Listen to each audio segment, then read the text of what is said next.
I'm Sharlene Jorgenson. Today on Quilting from the Heartland, I'm going to show you how to make pillows for special occasions like anniversaries and weddings.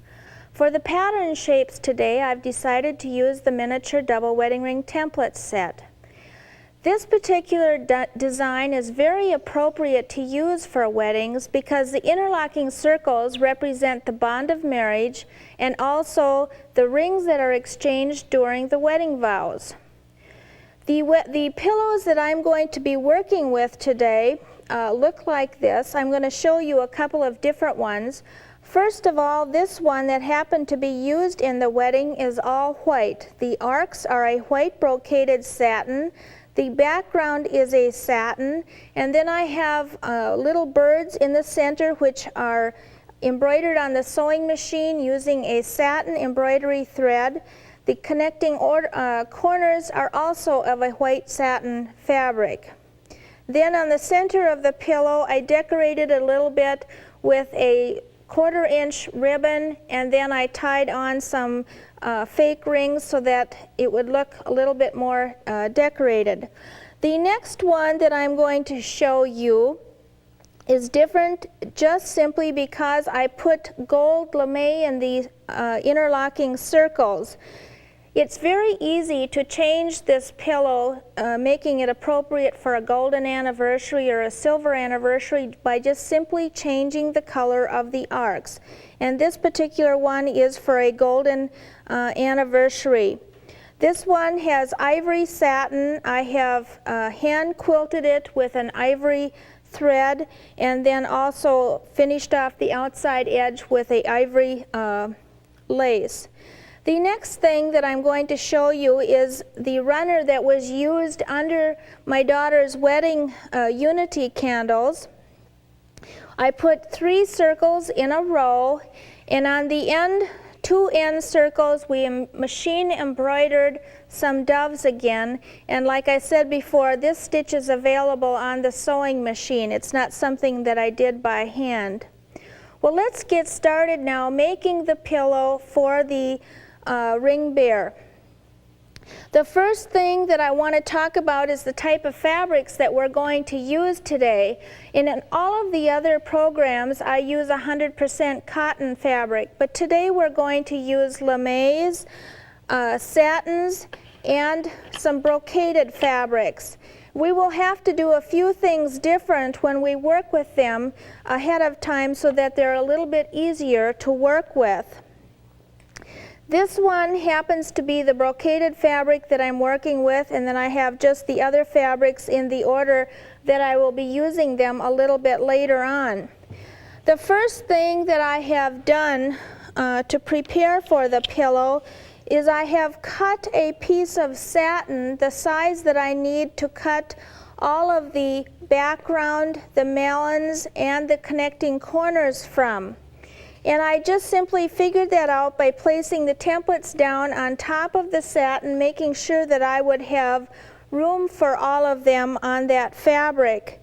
Then I ironed on the back of that fabric an iron-on stabilizer, and this would give me the ability to do the machine embroidery that I wanted to do at the sewing machine. It would stabilize the fabric so that I wouldn't end up with little puckers. And let me show you what happens if you don't put a stabilizer on. The birds in this particular design are supposed to be the same shape, but because I didn't use the stabilizer, they became a little bit uneven and it was hard to control the fabric. After you have put the stabilizer on and embroidered the birds on, then I simply tear away the stabilizer from the back side of those birds. That was there just for the purpose of doing the machine embroidery.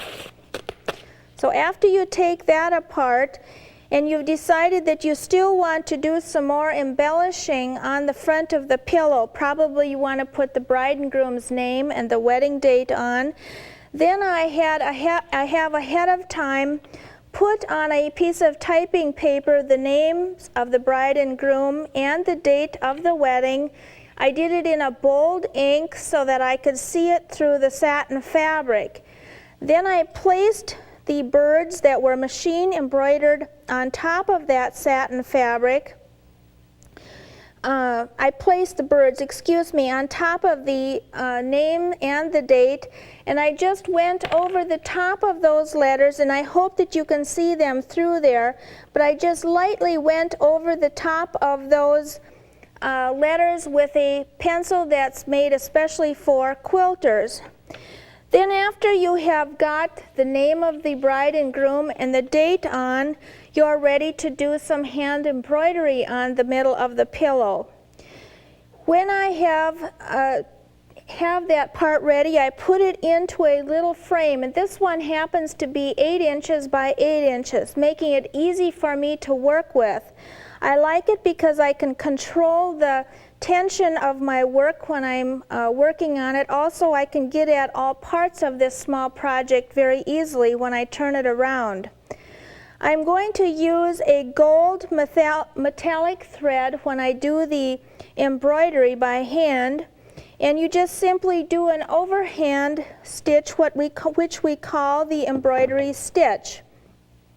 And like I said, this particular frame is very easy to work with because you can hold it in your hand so easily, and just pick a little bit of the fabric, about 1/8 of an inch of fabric, and then pull this the thread through, and just repeat that motion until you have covered all of the letters that you want to embroider. You can put many different messages on there. Possibly it would be happy anniversary or whatever. But just put whatever the message is that you want to put on there. Then after you have completed that process, you just simply remove the clamps that are on the frame all the way around and place it down on the cutting table, ready to cut out the shapes. We'll go back now to the piece of fabric that I have done the machine embroidery on, but I don't have the names on it.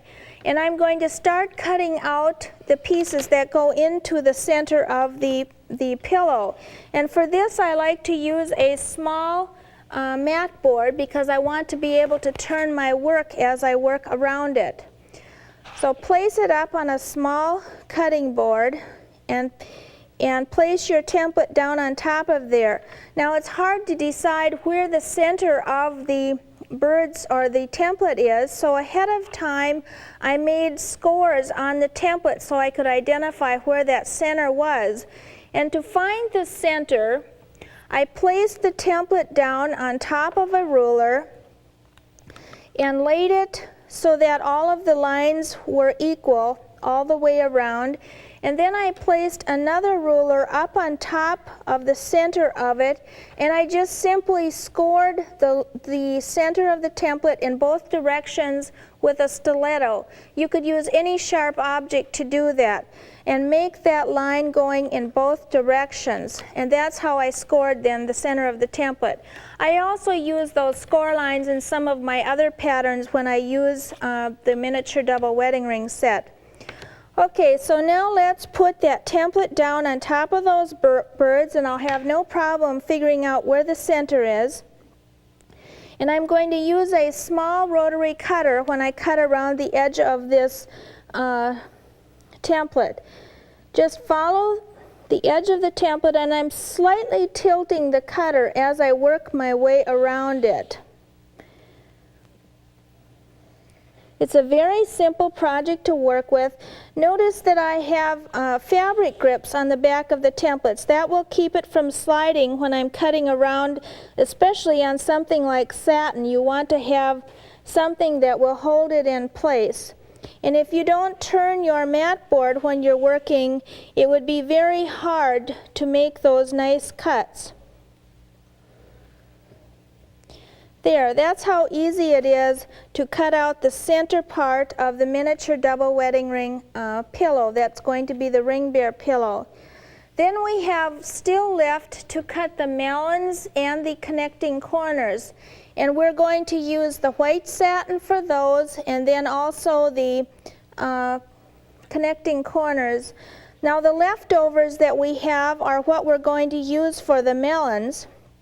And what I'm going to do to make it go a little bit faster, I'm just going to fracture it on all of these corners and layer all 4 of them on top of each other so that I can cut them all at one time. Then place this little mellon up on top of there, and we'll be able to cut them now. And again, notice that I have the fabric grips on top of the template, and that will keep them from sliding. I don't think it would be possible to get it accurate without the grips, especially on a satin fabric. There, now we have the connecting corners, or excuse me, the mellons cut for the whole top of that pillow. Then all we have left to cut now is for the connecting corners, which go out here.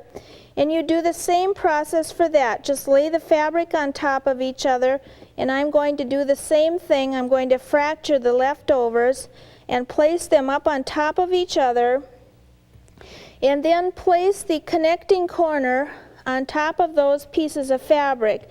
And I'm cutting them so that they're on the bias. This happens to be the selvage edge over here.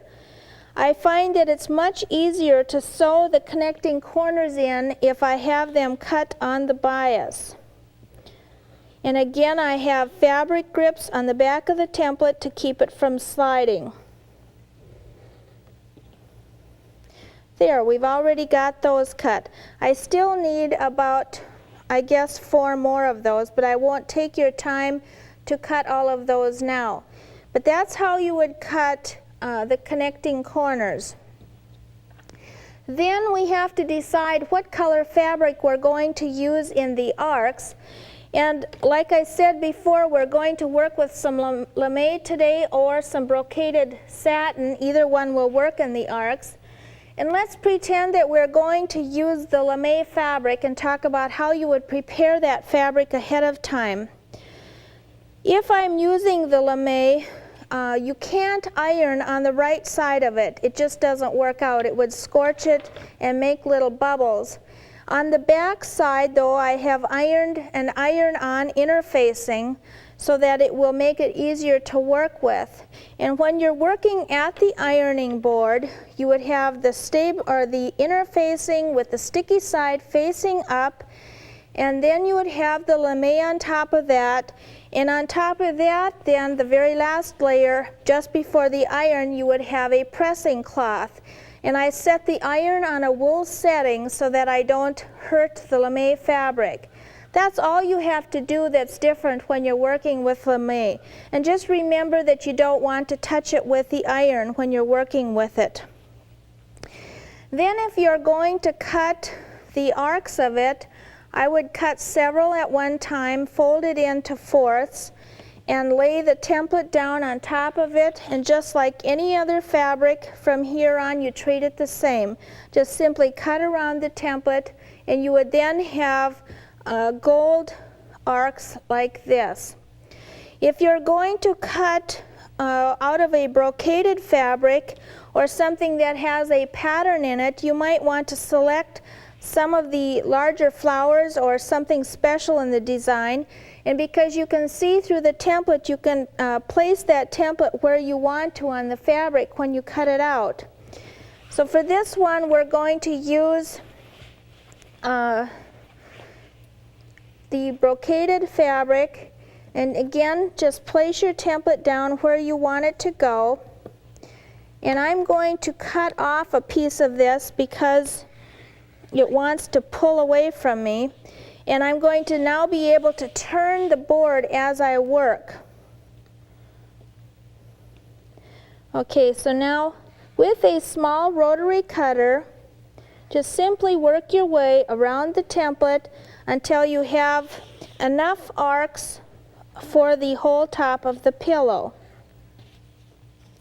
There, that's how simple it is to cut all of the pieces for the miniature double wedding ring design. Now, of course, if you are going to make the runner for the unity candle, you would need enough for 3 circles, but we're just going to be working with the pillow top, so we don't need to do that. Well, we're already ready to start sewing it together, and I have all the steps of construction right here at the table, so I won't be going to the sewing machine right away. And I'm going to show you how to put the pieces together as best I can. The first thing that you do is sew one of the arcs onto the mellon. And when you attach those two pieces next to each other, sew with the arc on top and the mellon on the bottom. And to find the center of the mellon, I like to cut a little notch on both sides in the middle of each one. And that will mark the center on that. And I would do the same on the arc, or on the arc that you attach to it. I'd fold it in half and cut a little notch on both sides. Use a small scissor or rotary cutter or something, but be careful that you don't cut that notch too big. You could also mark it with a pin or something else. Then, like I said, with right sides together, you would pin first the center and then the outside edge, and you'll notice that there is a little bit of a tail on this end where you begin to sew, and that's where the 1/4 inch seam allowance is showing up. All of these pieces now must be sewn together with a scant 1/4 inch because you need to make up for the amount of fabric used up in the seam line. The next step that you would do would be to put the connecting corners on the other side over here. And like I said before, we have it on the bias, and that makes it a little bit easier to connect it on. And I'm going to turn both of these pieces over so that you can see the direction that I have ironed the pieces. This one is ironed towards the center, and both of these are also ironed towards the center on the end. Now it's time to put these two together, matching up the center. And when you put these two pieces together, it looks a little bit awkward because it seems like it would be impossible for the two pieces to fit when you place them together. But the first thing you would do would be to pin that very center part right here in the center, matching up those two notches that you made before. And then put a pin on the seam line 1/4 of an inch from the edge on the top part and then on the bottom part. Now I have sewn with blue thread on this white satin. Now you would never think of doing that. I just did that so that you could see where my sewing lines are. When you put that first pin in, leave it standing upright and then put another pin on each side of it. And that will hold that particular intersection in place. Now if you want to know exactly where to sew over, you might take a little marking pencil and mark that particular spot where the pin went inside so that you know where you want your needle to go in that intersection. Then go to the outside edge and, well, I guess first of all you'd pull that pin out and then put that pin on the outside edge. Now in between there you would move these two fabrics so that you have a nice match right in here and put one more pin. Now if you have to stretch one or the other of these to get them to match, your seam allowance has been inaccurate. And just repeat the same step on the other end, pinning it in the same way that I did this opposite end. And then in one continuous seam you would sew those two pieces together. And let's turn the next step over so you can see how it was done. This is the seam right here that we were talking about. In one seam, sew all of these together, matching up the corners out here, and then press that seam allowance towards the center. And we'll turn it over on the right side so you can see how those seams match up right here. Now it's time to put the background piece onto this particular arc. And what I have done with the background, first of all, is folded it in fourths to mark the center of each of those pieces, or each of the sides, excuse me. Fold it in half on each side and cut a little notch on each of the edges. And on the one that I'm sewing on here, you can see the little notches right here that have been cut. Place the mellon and the background piece together with the background on the top of the mellon. That's the order in which you work with them. Match up that center notch that you made first, and then put a pin on the outside edge. And this is a very important part of this design. You don't ever want to sew off this little part out here. That is to be left open. But put a pin on that intersection and match it up with the one underneath. The pin that you put on the top background part is done 1/4 of an inch from all of those, all three sides of that part of the design. So that is where you would pin, and that is where you would stop sewing.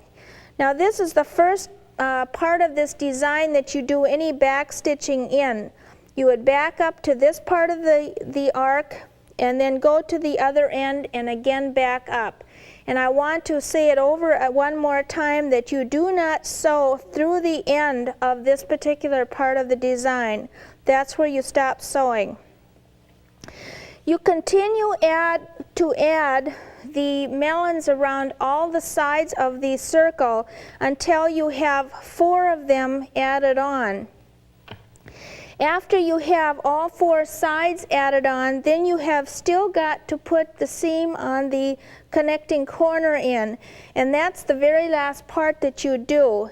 And when you turn this particular piece over, it's easy to see where the sewing lines have gone. I'm going to lift this particular part of the design up so that you can see what happened underneath here. To put the connecting corners together, you start sewing from the outside edge, go into the center here, and then back up. And repeat that process on all 4 of the corners. That's how simple it is to make just the top of the double wedding ring ring bear pillow. Well, now I have some other steps that are all ready to show you finishing off the pillow. It's going to now have to be, we're going to add a batting, and for that I like to use a lightweight batting because I want a low loft in the top of the pillow. I don't want to have a real high loft, and this particular one is the one that I like to work with. Let me show you how light it is. See, it's just a real lightweight batting, but just enough to give me a little bit of height when I do the hand quilting.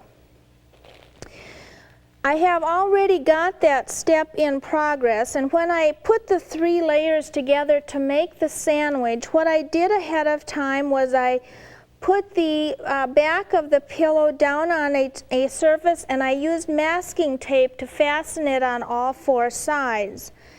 Then after I had that attached to the tabletop, then I placed the batting down, and then I put the pillow on top of that, and I used a long running stitch around the outside of it to hold it in place.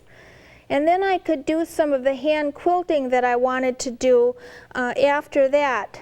And when I work on that, again, I like to work in a small frame. And I have the pieces cut just big enough so that it would fit the outside of the frame. And you want to work with a frame that fits the particular project that you're working on. And you just snap the edges on like this, and that will hold it in place while you're doing the hand quilting. Just snap them on, and you can adjust the tension by just simply going in and out. And then after you have all 4 of the sides on, we're ready to do the hand quilting. For the hand quilting, I have used a shiny thread because I figured with the satin fabric I wanted to have it look as shiny as possible, because I didn't think that just a cotton thread would look nice on it. And I quilted just 1/4 of an inch inside of the arc. To make the knot on the back of the quilt, or on the end of the thread that I'm going to quilt with, what I do is make a circle with the thread, and I hold on to both parts of the thread with this particular thumb over here. And I wrap the needle about 3 times, and then I pull the thread off of that needle, and it makes one nice knot. It doesn't end up to be a strange shape to it. And then when I'm going to quilt, just insert the needle, like I said, 1/4 of an inch from the edge, and I use a rocking motion with my hand. And I put the needle in, and I just rock that needle back and forth with my fingers and make long, or not long, even running stitches all the way around the outside edge. Now we are ready to attach a lace around the outside edge of this pillow. After you have the hand quilting done that you want, cut all of the batting and the back around the outside pillow off, and I have that next step all ready to go. I have already attached a lace on the outside edge of this pillow, and the lace is facing downward or right side to the pillow. If you look at the inside of this pillow, you see that this is the one of the ones that has the gold lame in it, and it's a little bit different than a couple of the others. I don't have any name or anything in it, and so it will end up to be one that I can use as a gift a little later on. Something else that I might mention is these make real nice keepsakes after an event is over. After you have the lace on, then put it right side down to the back of the pillow. And on the back of the pillow I have attached a ribbon, and that's for the little ring bearer's hands to go through. So just put it down and put a pin on all 4 sides and sew around the outside edge of it. And it will be stuffed with a batting when it's completed.